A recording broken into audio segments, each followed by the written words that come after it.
तो आप पहले बीजेपी के साथ जुड़े, अब वापस कांग्रेस में आए, तो संगठन कहीं नाराजगी नजर आ रही है कि संगठन आरएलपी के एमपी हैं यहाँ से, तो उनको ये बात वो क्यों नहीं उठा रहे? उनको तो पता ही है, जब वो किसान यहीं घूम रहे हैं पिछले 20 सालों से।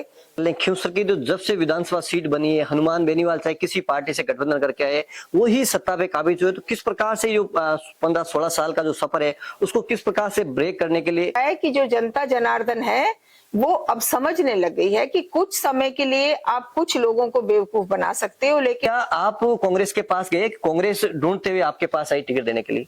ये चुनाव किसका था कि डॉक्टर रतन चौधरी उम्मीदवार हो, न कि सवाई सिंह जी हो? किसान की तो भारतीय जनता पार्टी है ही नहीं। आरएलपी ए टीम, ये कि आरएलपी ए टीम तो आपको पता ही है, हनुमान बेनीवाल जी की ही बनाई हुई। राम राम सभी साथी, आप जुड़े हैं आपनो मीरता फेसबुक पेज और यूट्यूब चैनल पर, और आपके साथ में आपका साथी मोहन मेरिया। अभी राजस्थान में 7 विधानसभा सीटों पर उपचुनाव चल रहे हैं, और राजस्थान में चुनाव की अगर बात करें और खिंवसर सीट का नाम नहीं आया, ये अधूरी कही जाएगी, क्योंकि खिंवसर विधानसभा सीट अभी देश भर में चर्चित है। और यहाँ पे जिस प्रकार से 2008 से जो विधानसभा सीट बनी, उसके बाद लगातार यहाँ कई राजनीतिक उठापटक हुई है, तो इसको लेकर एक बार फिर खिंवसर की विधानसभा की जो जनता है उनको बार बार यह मतदान करने का मौका मिलता है, तो एक बार फिर यह चुनावी चौसर बीत चुकी है, और नेता अपनी पार्टी को और अपने आप को मजबूत करने के लिए लगातार लोगों के बीच जा रहे हैं। और इस बार पहली बार ऐसा देखने को मिल रहा है कि खिंवसर विधानसभा सीट पर त्रिकोणीय संघर्ष है वो देखने को मिल रहा है। तो आज हमारे साथ खास बातचीत करने के लिए कांग्रेस पार्टी से डॉक्टर रतन चौधरी है। इनसे हम चर्चा भी करेंगे, कई ठीक के सवाल भी पूछेंगे इनसे, और इनसे जानेंगे कि किस प्रकार से इनका बैकग्राउंड रहा है। सबसे पहले डॉक्टर साहब का बहुत बहुत स्वागत हमारे चैनल में। नमस्कार जी। हमारे दर्शकों को आपका थोड़ा सा संक्षिप्त परिचय दीजिए। डॉक्टर रतन चौधरी कहाँ से आते हैं, किस प्रकार से राजनीति में आपका पदार्पण हुआ? मैं डॉक्टर रतन चौधरी, कांग्रेस उम्मीदवार, विधानसभा क्षेत्र खिंवसर से। मेरी जन्म स्थली ये खिंवसर के पास में बरातल गांव है, जहां मेरी जन्म हुआ, और मेरी प्राइमरी एजुकेशन भी 2 साल वहां पर हुई है। और मैं शादी के बाद में सिनोद गांव में, उस वक्त मेरे ससुर जी एमएलए थे नागौर से, उनके यहाँ आई, और मेरे पति रिटायर्ड डीआईजी हैं, आईपीएस ऑफिसर रहे हैं, और मैं चिकित्सा विभाग में सीनियर पोस्ट से अभी 31 जुलाई को ही रिटायर हुई हूँ। तो डॉक्टर साहब, जिस प्रकार से चुनावी माहौल अब हो गया है, आपके पति जो आईपीएस सवाई सिंह चौधरी जी है, वो 2018 में जो विधानसभा चुनाव हुआ था उसमें कांग्रेस पार्टी से प्रत्याशी थे और अच्छी लीड उन्होंने ली। और उसके बाद जिस प्रकार से 2023 का चुनाव आया, उससे पहले आप सवाई सिंह जी बीजेपी पार्टी में शामिल हुए, एक बार फिर कांग्रेस में क्या घटनाक्रम रहा और किस प्रकार से वापिस बीजेपी से मोह भंग हुआ और कांग्रेस में आ पाए? बीजेपी में सवाई सिंह जी गए थे, लेकिन गए वहां उन्होंने ज्वाइन करके वहां की जो बीजेपी की जो कार्यशैली देखी, उनकी जो रीति नीति देखी, वो वहां अपने आप को कंफर्टेबल उन्होंने महसूस नहीं किया, और बहुत जल्दी ही वो इधर आ गए। और आप देख सकते हैं कि 2023 के विधानसभा के चुनाव और एमपी के चुनाव दोनों के अंदर वो भारतीय जनता पार्टी का कहीं भी मंच उन्होंने साझा नहीं किया। तो एक तरीके से हम नहीं के बराबर ही गए थे, और मैं तो तब तक अपने जॉब में ही थी, मैं तो अभी रिटायर हुई हूँ।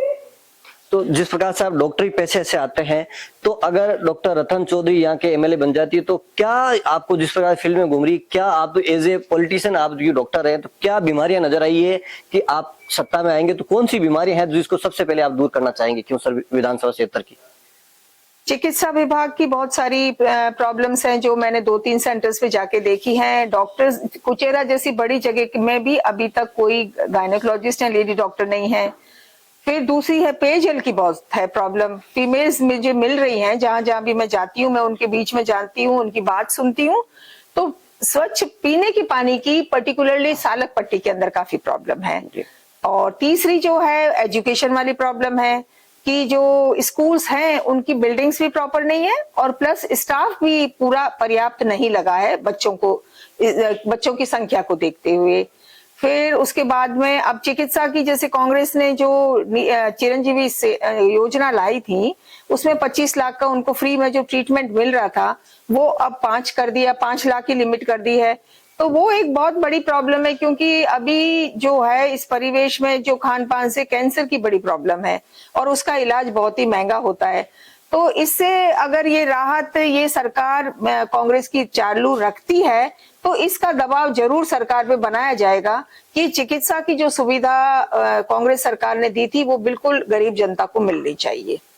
और बात कर लें खिंवसर की, जो जब से विधानसभा सीट बनी है, हनुमान बेनीवाल चाहे किसी पार्टी से गठबंधन करके आए वो ही सत्ता पे काबिज हुए, तो किस प्रकार से जो 15-16 साल का जो सफर है उसको किस प्रकार से ब्रेक करने के लिए क्या नया ऐसा नवाचार करेंगे जिससे आप वोटर को लुभा सकते हैं और इस बार कांग्रेस को स्थापित कर पाएंगे आप? ऐसा है कि जो कांग्रेस के जो जनता है, शुरू में एक नई पार्टी बनती है, नया जोश होता है, युवा जुड़ते हैं तो उनको लगा कि भाई ये हमारा नेता है, हमारी बात रखेगा, विकास करेगा, और युवा पीढ़ी को सही मार्गदर्शन देगा। इस सोच के साथ में उनके साथ में जनता जुड़ी थी, उनको खूब उन्होंने मान सम्मान दिया, नेताजी को बनाया। लेकिन धीरे धीरे उनकी कार्यशैली, उनकी रीति नीति, उनका क्या सोच है जनता के प्रति, वो सब अब जनता को धीरे धीरे समझ में आने लग गया है। इसलिए धीरे धीरे उनका जो जनाधार है वो आप खुद ही देख रहे हैं कि हर बार उनकी जीत का अंतर कम होता जा रहा है।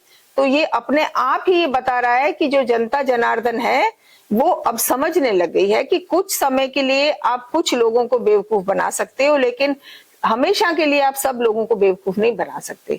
तो अब जनता समझ रही है ये सब कुछ, और कांग्रेस ने अपना उम्मीदवार एक इतना सीनियर चिकित्सा अधिकारी, राजनीतिक परिवार से जुड़ा हुआ, ग्रामीण परिवेश की सब जानकारी रखती हूं मैं, पुलिस विभाग में हमारा अच्छा होल्ड है, तो इन सब को देखते हुए उन सबको एक बहुत अच्छा ऑप्शन नजर आ रहा है जिसमें उनको दिख रहा है कि ये परिवार ऐसा है जो हमेशा सुख में दुख में जुड़ा है, राजनीतिक परिवार भी है, इसी एरिया का है, इसी क्षेत्र का है। तो उनको लग रहा है कि हाँ, इस बार कांग्रेस ने अच्छा उम्मीदवार उतारा है, और कांग्रेस का जनाधार भी खिंवसर विधानसभा क्षेत्र में ज्यादा है। तो उनकी बड़ी खुशी है कि इस बार कांग्रेस ने सही उम्मीदवार उतारकर और हमारी जनता को राहत पहुंचाने का जो कार्य किया है, अगर जनता जनार्दन इस बात को समय पे समझ जाती है और कांग्रेस को जीत दिलाती है तो पूरी तरीके से एक खिंवसर का नए तरीके से नए शुरुआत के साथ विकास किया जाएगा। जिस प्रकार से टिकट वितरण से पहले की अगर बात कर लें, टिकट जिस प्रकार से कांग्रेस का मिला उसके बाद आप सक्रिय रूप से कांग्रेस में आए, तो क्या आप कांग्रेस के पास गए, कांग्रेस ढूंढते हुए आपके पास आई टिकट देने के लिए? जब ये उपचुनाव 7 विधानसभा क्षेत्र का जब भी ये घोषणा की गई तो उसके बाद में जो कांग्रेस का जो स्टेट लेवल का जो काडर है, अपने डोटासरा साहब है, उन्होंने 2-3 कमेटीज कांग्रेस की बना करके और यहाँ खिंवसर एरिया में भेजा कि भाई आप जाओ, जनता से बात करो, जो हमारे कांग्रेस के वोटर्स हैं उनसे बात करो कि वो क्या चाहती हैं। जनता चाहती है कि नहीं हमें गठबंधन रखना चाहिए, या जनता चाहती है कि नहीं हमारा खुद का कांग्रेस का ही उम्मीदवार हाथ के निशान के साथ आना चाहिए। तो यहाँ की जो वोटर्स हैं कांग्रेस के, और बहुत संख्या में वोटर्स हैं, उन सब लोगों ने काफी सारी मीटिंग्स हुई हैं और यही बात रखी कि हमें हमारे हाथ के निशान के ऊपर हमारा उम्मीदवार चाहिए, हम किसी और सिंबल के ऊपर हमारे वोट नहीं देना चाहते। तो जब ये बात उन तक पहुंचाई गई तो उन्होंने अपना बातचीत की चारों, और उन्होंने रिसर्च की, इस बारे में पता किया। तो पिछले जब से इलेक्शंस हो रहे हैं, क्योंकि विधानसभा क्षेत्र के उम्मीदवारी में तो हमेशा ही कांग्रेस का कैंडिडेट खड़ा होता ही आया है, तो सवाई सिंह जी ही जो है वो सबसे ज्यादा मत लेकर के आए, तो उनको हमारे परिवार में ज्यादा विश्वास दिखा और उन्होंने हमसे संपर्क किया कि भाई अगर आपके परिवार से कोई लड़ना आप चाहते हो तो हम चाहते हैं कि आपको कांग्रेस का उम्मीदवार बनाकर जनता के बीच में भेजा जाए। और उस चुनौती को हमने बिल्कुल स्वीकार किया, क्योंकि हम यहाँ से जुड़े हैं हमेशा, और हमारा भाव भी यही है कि अब रिटायरमेंट के बाद अगर हमें इस मंच से जनता का सेवा करने का अगर मौका मिलता है तो हमने इस चुनौती को लिया और बहुत मजबूती से हम क्षेत्र में खड़े। ये चुनाव किसका था कि डॉक्टर रतन चौधरी उम्मीदवार हो, न कि सवाई सिंह जी हो? ये चुनाव तो पार्टी का ही था। तो पार्टी चाह रही थी कि आप पार्टी चाह रही थी, हाँ। और जिस प्रकार से आप विधानसभा चुनाव कैंपेनिंग में अभी जा रहे हैं, तो कौन सी ऐसी समस्याएं, विशेषकर अगर बात करें जो क्यूसर क्षेत्र है, वो माइनिंग क्षेत्र है, तो इस प्रकार की कौन सी समस्याएं ऐसी आपके सामने आई, आप चाहते हैं कि अगर आप एमएलए बनती है विधानसभा तक पहुंची तो उन समस्या को प्राथमिकता के तौर पर माइनिंग की जो विशेष समस्या उनको समाधान कराना चाहिए? इसमें दो बात है। एक तो जो है खनन का जो पट्टा है, अभी जो राज्य सरकार की जो पॉलिसी है उसमें वो बड़े एरिया को पट्टा दे रही है, तो वो गलत है। वो जो है किसान के हित को देखते हुए छोटे लैंड को भी उनको पट्टा देना चाहिए, जिससे छोटे किसान को फायदा होगा। एक ये बात है। और दूसरी बात है कि इधर कुछ क्षेत्र के अंदर नीचे बजरी अच्छी निकल रही है, रिया सामदास और यहाँ पर इस एरिया में, पर उसको डस्ट और उसमें काउंट कर करके और उसके ऊपर रॉयल्टी ज्यादा लगाई जा रही है। 30 रुपए लगनी चाहिए बजरी पे, उसकी बजाय 130 के करीब लग रही है, जो यहाँ की जनता के साथ अन्याय हो रहा है। तो मैं ये भी बात बिल्कुल उठाऊंगी। और दूसरी सबसे बड़ी बात करें, क्यों सर किसानों का क्षेत्र है, किसानों को जब भी फसल की बुआई होती है तो डीएपी खाद की बड़ी मारामारी होती है, तो वो समस्या आपके संज्ञान में आई है? किस प्रकार से उनको आप निजात दिलाने का प्रयास करेंगे अगर आप एमएलए बनते हैं? तो ये तो देखिए विधानसभा में वहां पे और विपक्ष मजबूत होएगा तो किसानों की बात उठाएगा तो उनको सुनना पड़ेगा। और उसी तरह से इस बार आप देखिए कि पार्लियामेंट में भी कांग्रेस का जो है 100 सीट्स हैं और विपक्ष मजबूत है, तो यहाँ विधानसभा में भी और पार्लियामेंट भी अगर ये बात पुरजोर कांग्रेस उठाएगी तो रूलिंग पार्टीज को सुनना पड़ेगा, रूलिंग सरकार को सुनना पड़ेगा और कुछ ना कुछ इसका समाधान जरूर निकलेगा। और मैं तो फिर इस माध्यम से, आपके माध्यम से कहना चाहती हूँ कि जब आरएलपी के एमपी हैं यहाँ से, तो उनको ये बात वो क्यों नहीं उठा रहे? उनको तो पता ही है, जब वो किसान यहीं घूम रहे हैं पिछले 20 सालों से, तो ये प्रॉब्लम इस बार ही क्यों आ रही? वो कह रहे हैं अब तक हमारी, जब तक कांग्रेस सरकार थी, हमें समय पे डीएपी अवेलेबल होती थी, और अब खाद की रेट 3 गुना कर दी है। जो 2014 में 470 थी, अब वो 1350 कर दी है, और सेंट्रल गवर्नमेंट ने उसके वजन भी 5 किलो कम कर दिया। तो ये तो बिल्कुल मतलब आप दोनों तरफ से अन्याय कर रहे हो, तीनों तरीके से। इनफैक्ट आपने कट्टे का वजन कम कर दिया, रेट आपने 3 गुनी कर दी, और अवेलेबल भी नहीं करा रही, तो फिर कहाँ जाएगा बेचारा किसान? तीसरी मार है। तो किसान की तो भारतीय जनता पार्टी है ही नहीं, उनकी तो कोई सोच ही नहीं है किसान के बारे में। वो तो डीएपी के कौन बना रहा है? यहाँ तो वो लोग इंपोर्ट कर रहे हैं, और यहाँ फिर बड़े बड़े जो पैसों वाले व्यवसायी है वो लोग कर रहे हैं। तो ये पार्टी, भारतीय जनता पार्टी तो उन्हीं लोगों की है, तो किसानों के हित में कब सोचती है? कभी उन्होंने कभी नहीं सोचा। कभी एक भी फ्लैगशिप योजना किसानों के लिए अगर भारतीय जनता पार्टी ने 11 साल हो गए उनको रूल करते हुए अगर बनाई हो, तो आप खुद ही बताइए। केवल दावे हैं कि हम किसानों की आय डबल कर देंगे, ये 5000 दे, इन सब बातों से कुछ नहीं होता। आप अभी देखिए, वो कह रही है एमएसपी के बारे में। आज के दिन किसान की फसल निकल के तैयार है, बाजरा, अपना मूंग है, मूंगफली है, मोठ है, और वो कितने कम रेट पे उठ रहा है, और वो भी पूरी एमएसपी रेट पे खरीदारी नहीं हो रही है। तो बेचारे के अब देव उठनी 11 के बाद तो आ गई शादी है, और खाद बीज का पैसा जो है ब्याज पे उठाया हुआ है छोटे किसान ने, तो वो मजबूरन उसको आधे दाम में बेचना पड़ रहा है। तो कहाँ भारतीय जनता पार्टी अभी है ना यहाँ पर? अगर किसानों की पार्टी है तो क्यों नहीं ले रही है एमएसपी रेट पे खरीदारी, क्यों नहीं कर रही है? तो ये तो जनता इस बात को समझ रही है। और अगर बात कर लें संगठन की, तो आप पहले बीजेपी के साथ जुड़े, अब वापस कांग्रेस में आए, तो संगठन कहीं नाराजगी नजर आ रही है कि संगठन पूरा आपके साथ लगा हुआ है? संगठन तो पूरा जी जान से लगा हुआ है। उनका पूरा भाव है कि जनता जब चाहती है कि कांग्रेस को यहाँ से मजबूत किया जाए, तो सब हर दिन एड ऑन हो रहा है। और हमारे चुनाव प्रचार में 4 एमएलए हैं, यहाँ के जो पीसीसी के जो जिला अध्यक्ष हैं वो है, प्लस सोशल मीडिया की जो हेड है चंद्रकला जी वो है, तो सब, और प्रधान, एक्स प्रधान, जो सिटिंग सरपंच हैं, उप सरपंच है, सब के सब हर दिन कुनबा बढ़ता ही जा रहा है। और अगर बात कर लें, दोनों आपकी जो विरोधी पार्टियां चुनाव लड़ रही है, बीजेपी वाले ये कह रहे हैं कि ये मुझे किसान परिवार से आता हूं और मुझे दूसरी बार में टिकट मिला तो मुझे जीताइए, और दूसरी इधर ये कह रहे हैं कि मैंने किसानों जवानों को लड़ना सिखाया है। तो आप कौन से मुद्दों पर चुनाव लड़ना चाहिए? उनका जो कैंपेनिंग करने का तरीका है उसको आप किस नजरिए से देखते हैं?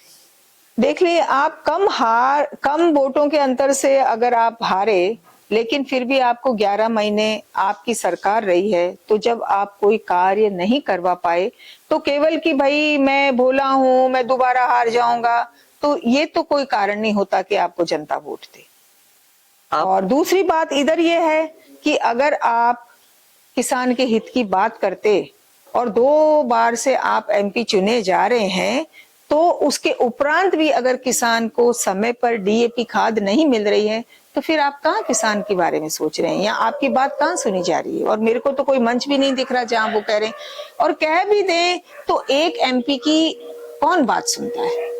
आज 100 एमपीज कांग्रेस के पार्लियामेंट में है, तो अग्निवीर के बारे में भारतीय जनता पार्टी की जो सरकार है अलायंस के साथ, उनको सुनना पड़ा ना। आप खुद सुन रहे हैं ना, इसके बारे में पुनर्विचार की बात आने लगी, एमएसपी की बात आने लगी। और तीसरी बात, जो भारतीय जनता पार्टी आरक्षण खत्म करके और राजकीय सेवाओं के अंदर जो कोलेटरल एंट्रीज इन्होंने चालू कर दी थी, उसको भी उनको रोकना पड़ा। तो आप खुद सोचिए कि जब विपक्ष मजबूत होगा, जब आपकी पार्टी का वहां पर रिप्रेजेंटेशन अच्छे नंबर में होगा, बात तभी सुनी जाएगी। और अगर बात करें आपके चुनाव कैंपेनिंग की, तो कब चुनाव मैदान में आपके स्टेट लेवल के जो स्टार प्रचारक, कौन से स्टार प्रचारक आ रहे हैं और किस प्रकार से पार्टी को मजबूत करने के लिए कांग्रेस अपना दमखम लगाएगी? कांग्रेस ने वैसे अपना दमखम, देखिए 7 जगह पे सीट है, तो सभी जगह पे अलग अलग लोगों को अब उनकी ड्यूटीज दी गई है, एमएलएस की, और जो संगठन से जुड़े हुए हैं। उसी तरीके से हमारे साथ भी पूरी टीम चल रही है। और जो स्टेट लेवल के हमारे लीडर हैं, डोटासरा जी हैं, पायलट साहब हैं, गहलोत साहब हैं, उन सब से हमने टाइम ले लिया है। और हमारी 9 तारीख को प्रस्तावित है कि 9 तारीख को बड़ी मीटिंग रखी जाएगी, जिसके अंदर सीनियर लीडर्स आएंगे। और अब चुनाव में अगर बात करें, एक तबका ऐसा होता है वोटर्स का, उनको ऐसा लगता है कि वो जीत के करीब उनका कैंडिडेट है, तो उसके पक्ष में रुझान जाता है। तो डॉक्टर रतन चौधरी अपने आप को कहाँ स्टैंड नजर आ रही? सोशल मीडिया के माध्यम से और जो हमारी चुनावी जनसभाएं हो रही है, उसके जो हमारी इन सभाओं के बाद में जनता हमको सुनकर, देखकर, हमारे मन के भाव को देखकर, क्या हम आगे के लिए सोच रहे हैं, तो इन सब को देखते हुए हर दिन हमारे साथ जनता का भाव, उनका स्नेह और उनका झुकाव बढ़ रहा है, ये मैं बिल्कुल देख सकती हूँ। तो इस तरीके से हम पूरी जी जान से लगे हैं अपनी बात को जनता को समझाने के लिए, और जितना हो सके हम जनता के पास जाकर के हम हमारा क्या सोच है आगे के लिए वो बता रहे हैं। और हमारी जो रीति नीति को देख के, हमारी काबिलियत को देख के, हमारे भाव को देख करके, और हमारा पुराना जो एक्सपीरियंस रहा है उस सब को देखते हुए वो जरूर हमारे साथ जुड़ेंगी, मुझे तो ये पूरा विश्वास है। आप हमेशा देखते हैं सोशल मीडिया इंटरव्यू में ये कह रहे हैं कि आपके सामने आरएलपी ए और बी टीम है, इसका क्या लॉजिक है? आरएलपी ए टीम, ये कि आरएलपी ए टीम तो आपको पता ही है, हनुमान बेनीवाल जी की ही बनाई हुई टीम है। वो सर वही नेता हैं उनके, वही तय करते हैं कि कौन आएगा, किसको फायर करना है, किसको हटाना है, किसको फ्री करना है, जो भाषा वो बोलते हैं।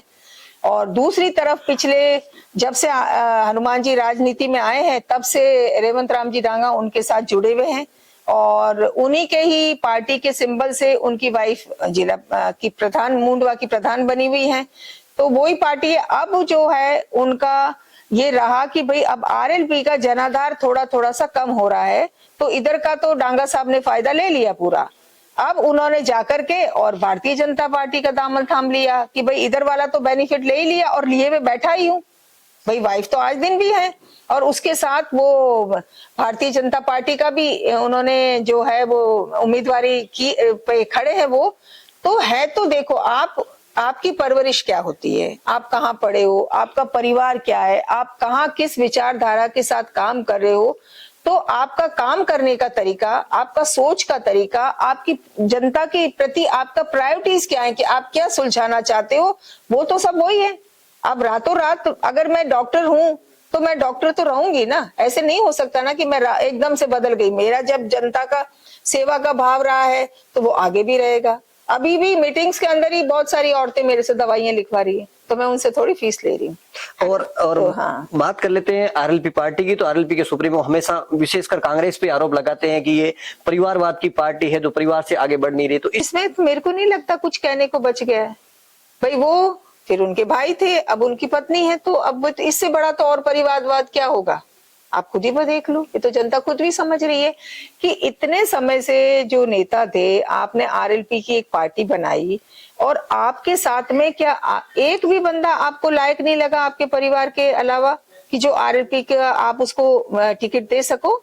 तो ये तो परिवारवाद तो है, ये तो सामने ही दिख रहा है। मुझे नहीं लगता इस बारे में कुछ कहना चाहिए। कि जिस प्रकार से आप कह रहे हैं अभी चुनावी प्रचार जा रहे हैं, प्रचार में आप दवाएं भी लिख रहे हैं, तो आप तो मर्ज ठीक करेंगे, डीआईजी साहब जो रिटायर्ड डीआईजी साहब है वो प्रशासन को ठीक करेंगे, तो दोनों मिलकर किस प्रकार से आप ख्यूसर को किस ऊंचाइयों पे देखना चाहते हैं?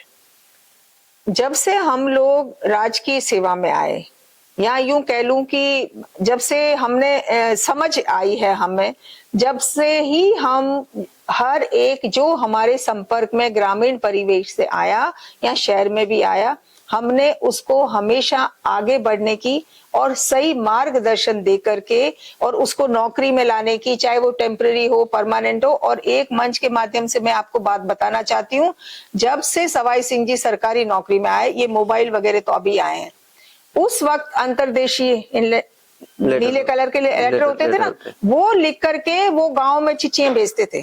पुलिस सेवा में थे तो ज्यादा छुट्टी तो मिलती नहीं थी, तो जब भी पुलिस की भर्ती निकली है, कोई भी भर्ती निकलती थी, वो अलग अलग गांव के अंदर मुखिया जो थे, क्योंकि पिताजी पॉलिटिक्स में थे तो जान सबसे जुड़े हुए तो थे ही, तो गांव गांव में चिट्ठी भेजते थे कि अब ये नौकरी निकल रही है, इसके लिए ये तुम्हें तैयारी करनी है, ऐसे दौड़ना है, ये करना है। तो हम तो पहले दिन से ही हमारा भाव, हमारी सोच, हमारे पूरे सभी लोगों को आगे लाने की रही है।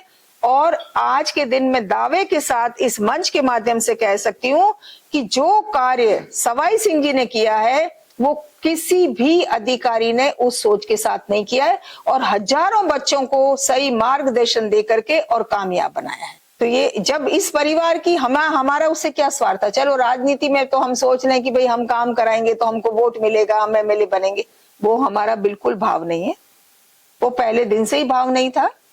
एक हम राजनीतिक मंच से कुछ और जो अब तक हमारी जो कार्यकाल रहा है हमारी प्रशासनिक और चिकित्सा अधिकारी के रूप में, वो तो हमारी काबिलियत है ही है।